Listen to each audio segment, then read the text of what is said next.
Welcome back, Wolfpack. Verlis here, and decided to use the Therian Forms of the Genie Trio. So let's just go into Pokemon Showdown for this. There's a lot of different Pokemon to talk about, and I'm just going to go over things pretty, standard. Like we have Flying Electric, we have Ground Flying, we have Stats, and we'll get into a better breakdown as we talk about the Pokemon. Now, I wanted to talk about the simplest Pokemon first. Therian Thundurus doesn't really have much of a change compared to regular Thundurus offensively. Like, you lose the Prankster, so you lose a lot of the shenanigans that you can pull with, like, Taunt and Swagger and Thunder Wave, but offensively, you have the same thing. Your movesets are going to be the same, you just have different stats from your form and a different ability. So, Volt Absorb. It's kind of a thing you can combo with a Discharge and doubles, but it's really just going to be there as a slight quality of life thing, but nothing that makes you overwhelmingly powerful. As for the stats, 145 special attack is going to be pretty beefy, and 101 on speed is going to be alright. So 101 speed means that you're going to need that timid nature if you want to outspeed 100 base speed Pokemon and try to get some damage down. If you're just going for these outspeeds, that's when you go for Life Orb and then whatever. As for the rest of our coverage options, this is like pretty much it. We get like Flash Cannon, Focus Blast, Grass Knot, Psychic, Sludge Bomb, Thunder, and if you want to roll for Hidden Powers, Hidden Power Ice or Hidden Power Fire. And that's going to pretty much be the breakdown. You choose which moves you want to use and then you make the best of it, Sludge Bomb works out pretty well, Flash Cannon's going to add to that as well. Focus Blast is a lot of upfront damage but low accuracy. Thunder, kind of the same idea, except if you have a rain team in doubles, that could turn to something.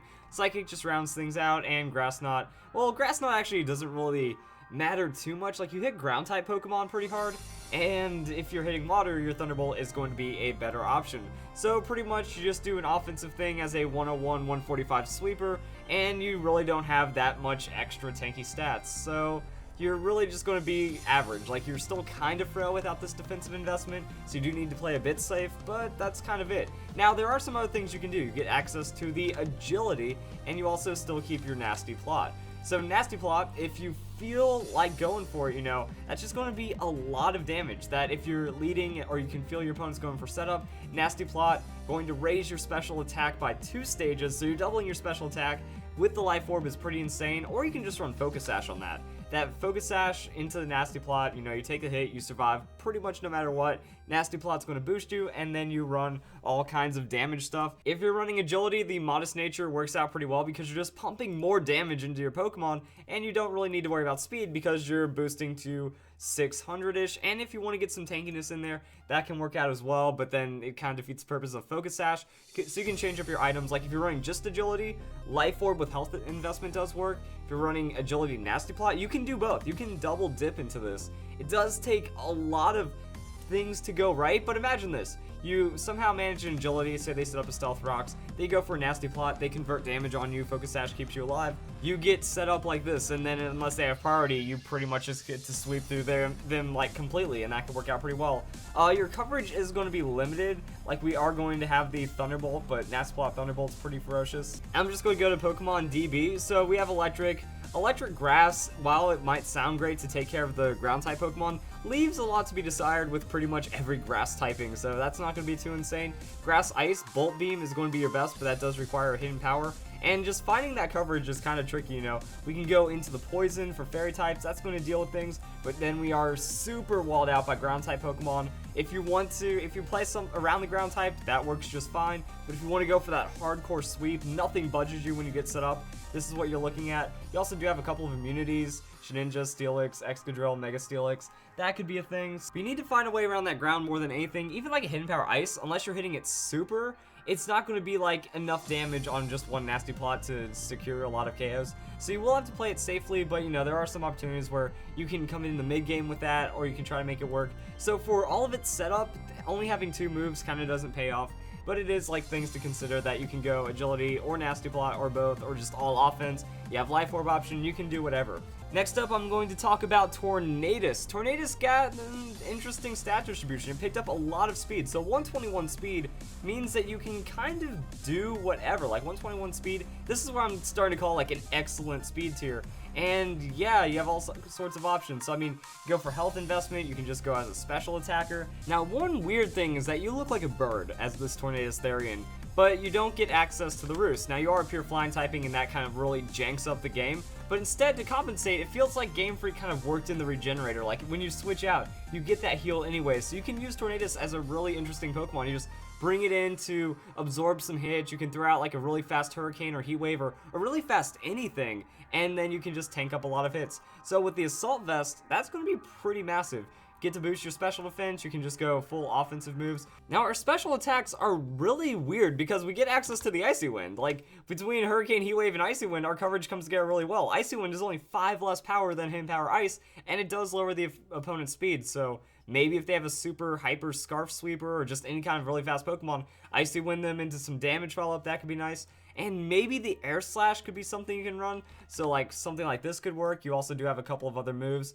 Focus Blast. If you're playing Focus Blast, I'd rather just throw out the Hurricane in pretty much any situation. You get Grass Knot, and you also have Psychic and Sludge Bomb and stuff. So that's something that you can run on the Tornadus. But really, like, it's going to come down to Hurricane in a lot of situations. And the idea is you want to be tanky enough to where it kind of doesn't matter, which is why I was thinking like some hit point investment would be nice, a little bit of bulk. Now, the weird thing about our defenses is they aren't that incredible, so we would need some defensive investment to really tank up some hits. So, I mean, if we combo this, say, into that now we're outspeeding our opponent, we're able to get some damage down, we're going to be tanking up a lot, we can regenerate whenever, you just kind of use it as moderate damage to kind of drag on the battle. Like, if you're running a stall team, you can really put Tornadus on it and kind of become a frustration Pokemon. If they're going to be throwing out a special attack that isn't super effective against you, well, Tornadus is going to deal with that pretty well, and then it has a coverage option for a lot of things. If you want the accuracy throughout the Air Slash, maybe they'll flinch. If you don't care about accuracy, like you know they're not doing any damage to you, we can throw our Hurricane, and that's still going to be a good amount of damage overall, even without special attack investment. 30% chance to confuse, like you're just pretty much banking on that confusion. Just keep throwing it out until that happens, and then you're good to go. And whenever things get bad, you can just regenerate or switch it out, or say screw it and run Life Orb. Now, Life Orb Tornadus is going to have a good amount of power, but you're only like a 110 uninvested special attack, so you're going to be finding a lot of 2-hit KOs, but they're going to be pretty solid 2-hit KOs, and you have the regenerator, so you outspeed, you hit them, they hit you, you outspeed, you knock them out, you switch out, boom, now you're back up to like 3/4 health, and you're ready to do the same thing, just wash, rinse, and repeat.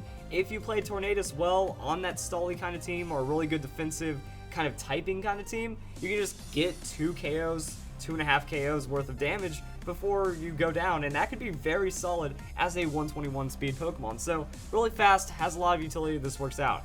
Landorus Therian, what a tricky Pokemon to talk about because has good weakness. Like you hit it with an ice type attack and it goes down, but it also doesn't have like insane damage when you're scarfing. Like 145 attack is good, but generally like any kind of area around the 145 attack, unless you have Life Orb, unless you're going like a choice item, you're going super offensive, you're running high base damage, you're going to find like 70 to 80% damage on a lot of Pokemon you encounter, and that could be the difference between fainting or not. That, you know, if you don't knock them out and then they get a really strong hit on you, that could be pretty bad, but you are fairly tanky that you do have that Landorus bulk, so a bit more hit points, a bit more defense on average, and you have the Intimidate.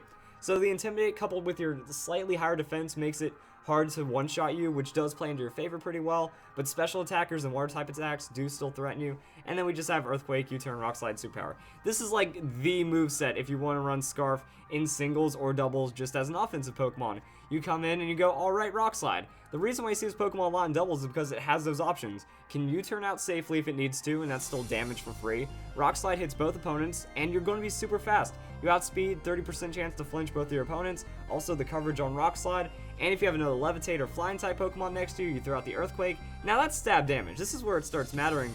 Except in double battles, the damage does get split up, so Earthquake going to do 75% damage because it's hitting both opponents. That's just how doubles works, and with that high attack, you get to run Adamant Nature on that Scarf, outspeed a lot, and do damage, but you're not boosting the attack in that many ways, so it's pretty much just like a really safe Pokemon. You can take a hit, you have options for a lot of things. I think that's why like people like it so much. It's just safe. It might not excel, it's not going to sweep, it's not going to do anything crazy, but it's a nice, very balanced Pokemon for Intimidate. Like, Intimidate in doubles is really powerful because it applies to both opponents. So you can make that work in your favor, and in singles, you just bring it in on a Pokemon that's trying to go like super offensive damage. You might take some damage on your Landorus as well, but you can really outtrade them in that utility and then get some damage on later. So it can just come in and do a lot of things. Also has superpower. This moveset hits everything pretty well, and that's why doubles Landorus will work out like that. Then we have another singles Landorus setup. The singles Landorus setup is pretty interesting because you play a higher utility game that you have Stealth Rocks, you have Intimidate. You just lead with it, and if they don't have direct ice, you get set up, and then you get to do whatever. And then you just throw out a Stab Earthquake. Like, you don't need the Rock Slide in singles. Rock Slide is just a lot of pressure in doubles because of all the things I mentioned before. But with this, you can tank up hits really well.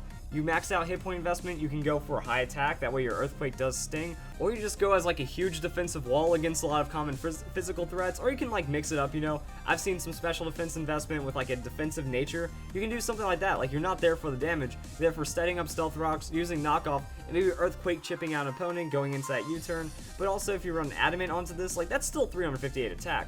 Some Pokemon don't even hit 358 attack when they're fully invested into attack with like an Adamant nature and EVs or something. So you're still going to threaten a good amount of damage with this, and this is 2-hit KO range on some neutral Earthquakes as long as the Pokemon's in super bulky. So this is when we're playing, alright, we're 3-hit KO, setting up Stealth Rocks and then getting Earthquake or something like that. We have knockoff so we can remove a lot of their power. And remember, the Intimidate is still in place. I mean, you Intimidate while also boosting your special defense. That's really nice. Leftovers is healing you up. Or you'll even see something like a Rocky Helmet. Alright, well, not Rock Incense, just the Rocky Helmet is really solid as well because, oh, now they're hitting themselves with a little bit of damage, and it just shows like, hey, I'm a tank. I'm here to be very hard to deal with, and then you know you can bring it in a lot of really good situations. It can be a good switch in. Like, it's a really awesome Pokemon because of that flying typing. So if you feel an Earthquake headed your way, you just bring in Landorus, and then you get free ins, and that could work out. And if they don't have ice or water, you really don't, you're going to feel its pressure. Very balanced Pokemon, it's in the middle of the mix, and it does apply a lot of pressure while not being like this overly complex, hyper sweeping Pokemon that's going to win you the game. It's going to set up enough things to give you momentum, and that's why it's a really solid Pokemon. Other than that, it does have Swords Dance, does have Rock Polish. You might see some really crazy people, you know, Adamant Nature, Max Attack, Life Orb, Rock Polish. Or you might see a Swords Dance with a Timid Nature, something like that. So Swords Dance going to give you like super amounts of power. Pairing that with anything really, like you give it a speed boost from a baton passer, you give it a sticky web support from an earlier Pokemon, or you just wait until your opponent has not really that many Pokemon left. Now, 91 speed isn't going to be insane, but I mean Swords Dance with some bulk can still apply a lot of pressure, but the Rock Polish is going to be pretty serious as well. Then you just run Earthquake and damagey things like Earthquake, Knockoff, just whatever moves feel right. I wouldn't really care about too much on this U-turn because if you're setting up the Rock Polish, you kind of want to stay in, and then you just like commit to it. So Life Orb, Rock Polish on the 145, this is where things start getting serious for the Pokemon, and you still have that Intimidate, which kind of proxies for you and is like, hey, I'm pseudo tanky now still because I have an Intimidate, even though I'm setting up Rock Polish going for insane damage. And even then, with the Rock Polish, you can play around with the numbers, you know, oh, no invested in full hit points. Rock Polish is still going to push me over 430 speed, so I outspeed tons of Pokemon, still really tanky, still have the Intimidate, and then you just kind of do whatever while applying a lot of damage, and that's going to be the Landorus. So if you guys enjoyed the video, these are all the Therians of the Genie Trio for all your guys' competitive needs. I hope you all have a nice day. Thank you for watching.